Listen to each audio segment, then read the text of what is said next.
नमस्कार। देश और दुनिया की तमाम फटाफट खबरों में आपका स्वागत है। खबरों के लिए आपसे निवेदन की यदि आपने हमारे चैनल को सब्सक्राइब नहीं किया है तो कृपया करके देश और दुनिया की तमाम फटाफट खबरों के लिए आपके अपने चैनल को सब्सक्राइब करना ना भूलें। आप सब्सक्राइब करते हैं तो हमें हिम्मत होती है सही और उन खबरों को आप तक पेश करने की जो खबरें आपसे छुपाई जा रही है और तोड़ मरोड़ कर पेश की जा रही है। और उन खबरों में भी ऐसा आपको डर दिखाया जा रहा है कि यदि आपने मीडिया की बात नहीं मानी तो आपके बच्चे पर क्या असर होगा, आपके परिवार पर क्या असर होगा। जबकि असली डर यह है कि आपका बच्चा यदि बेरोजगार होगा तो क्या असर होगा, यदि आप महंगी शिक्षा प्राप्त करेंगे तो क्या असर होगा, या आपकी तनख्वाह नहीं बढ़ेगी तो क्या असर होगा, और यदि आप नकली मावा खाएंगे तो क्या असर होगा, नकली घी खाएंगे तो क्या असर होगा। तो क्या आप इससे अंदाजा लगा लीजिए।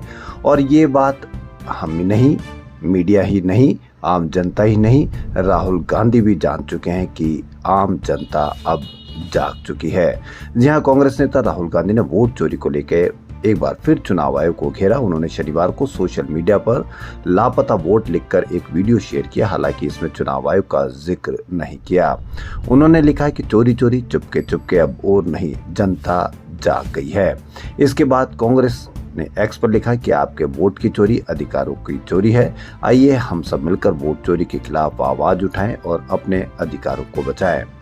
क्या है वीडियो में, एक व्यक्ति पुलिस थाने पहुंचता है, खर्राटे ले रहे पुलिसकर्मी से बोलता है कि साहब मुझे रिपोर्ट लिखवाना है। पुलिसकर्मी कहता है कि अबे यहाँ रिपोर्ट नहीं लिखाएगा तो क्या करेगा।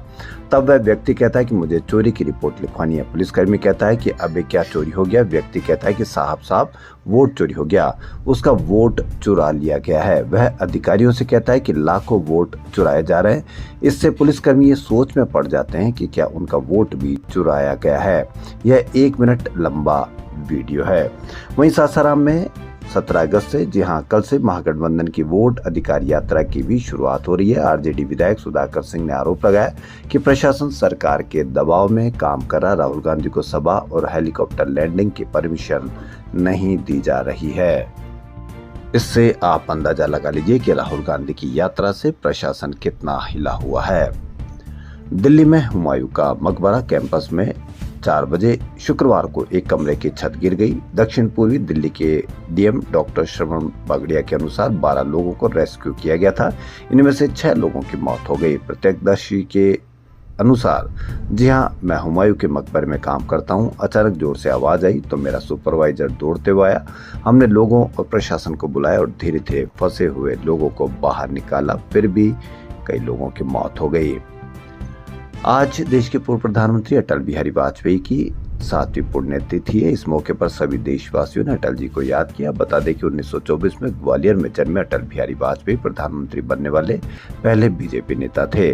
उन्होंने 3 बार प्रधानमंत्री बनकर इस देश की कमान संभाली। वाजपेयी ऐसे पहले गैर कांग्रेसी नेता थे जिन्होंने पहली बार अपना कार्यकाल पूरा किया। इसके साथ ही उन्होंने देश के विदेश मंत्री के रूप में भी पदभार ग्रहण किया। अटल बिहारी वाजपेयी ने इंदिरा गांधी को दुर्गा का अवतार बताया था। देश ने बीते दिन 15 अगस्त को 89वां स्वतंत्रता दिवस मनाया। इस दौरान देश भर में कई आयोजन किए गए। मध्य प्रदेश की आर्थिक राजधानी इंदौर में भी स्वतंत्रता दिवस मनाया गया।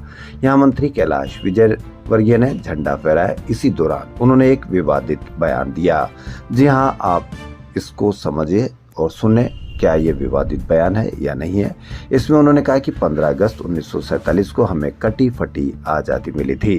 मंत्री कैलाश विजयवर्गीय हमेशा ही अपने बयानों के कारण सुर्खियों में बने रहते हैं। इंदौर में स्वतंत्रता दिवस की पूर्व संध्या पर शहर में अनेक आयोजन हुए।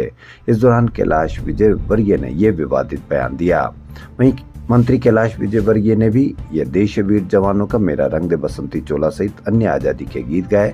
मध्य प्रदेश के कैबिनेट मंत्री कैलाश विजयवर्गीय ने जून 2025 में भी लड़कियों के कपड़ों को लेकर टिप्पणी की थी। उन्होंने कहा था कि उन्हें कम कपड़े पहनने वाली लड़कियां पसंद नहीं है। विजयवर्गीय अपने इन्हीं विवादित बयानों के कारण ही प्रदेश समेत देश की राजनीति में चर्चा का केंद्र बने रहते हैं। तो इस पर आप अवश्य कमेंट करके बताएं कि क्या उन्होंने बयान सही दिया है या नहीं दिया है।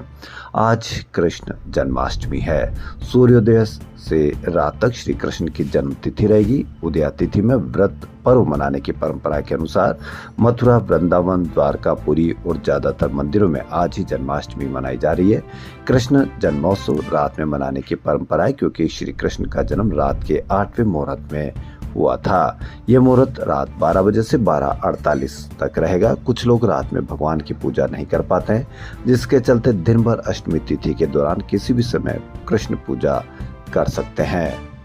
रूसी राष्ट्रपति पुतिन और अमेरिकी राष्ट्रपति ट्रंप ने शुक्रवार देर रात अलास्का में मुलाकात की। उनके बीच यूक्रेन जंग खत्म करने पर करीब 3 घंटे मीटिंग हुई। इसके बाद दोनों नेताओं ने सिर्फ 12 मिनट की ज्वाइंट प्रेस कॉन्फ्रेंस की।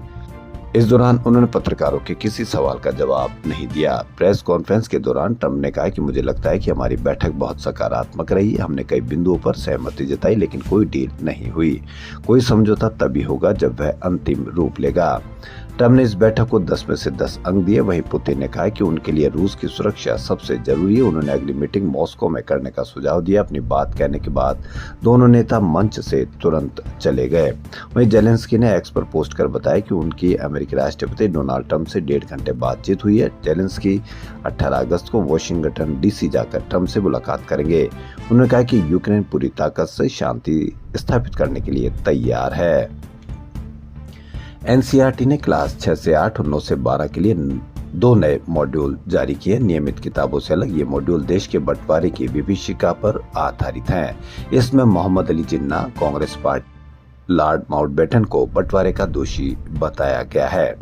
जी हां, आप ही से बताइए कि क्या कांग्रेस पार्टी बंटवारे के लिए जिम्मेदार है, या पूरा इतिहास ढंग से पढ़ाया जाए तो जिम्मेदार कौन है बंटवारे के लिए?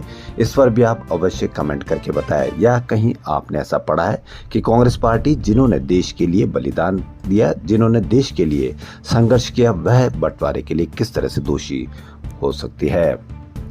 नेता प्रतिपक्ष राहुल गांधी और कांग्रेस के राष्ट्रीय अध्यक्ष मल्लिकार्जुन खड़गे स्वतंत्रता दिवस समारोह में शामिल नहीं हुए। दोनों नेताओं के शामिल नहीं होने को लेकर बीजेपी ने कांग्रेस पर निशाना साधा। वहीं बीजेपी के आरोपों के बाद कांग्रेस के नेताओं ने भी पलटवार किया और ये बताया कि राहुल और खड़गे स्वतंत्रता दिवस कार्यक्रम में क्यों शामिल नहीं हुए। आपको मीडिया पर सिर्फ ये बताया गया होगा कि राहुल गांधी और कांग्रेस पार्टी शामिल नहीं हुए, जबकि उन्होंने जवाब दिया होगा उसको कहीं पर भी आप मीडिया पर जबरदस्त कवरेज नहीं मिली होगी। बीजेपी के आरोपों का जवाब देते कांग्रेस नेता गुरदीप सिंह सप्पल ने कहा कि भाजपा को ये समझना चाहिए कि प्रधानमंत्री मोदी का जो इतिहास है वो यह है कि पिछले 11 साल से वो लाल किले के प्राचीर से एकता की बात करने की बजाय लगातार विपक्ष के ऊपर आक्रमण करने के लिए इस मौके का इस्तेमाल करते हैं।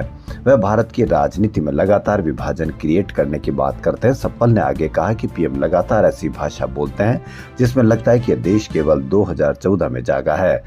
जैसे आज भी उन्होंने बोला कि भारत खाद्यान्न में नंबर 1 है, भारत चावल में नंबर 1 है, मसाले में है, फ्रूट में है, लेकिन ये बताने में उनकी जुबान लड़खड़ा गई कि नंबर 1 हरित क्रांति की वजह से हुआ जो इंदिरा जी ने शुरू की।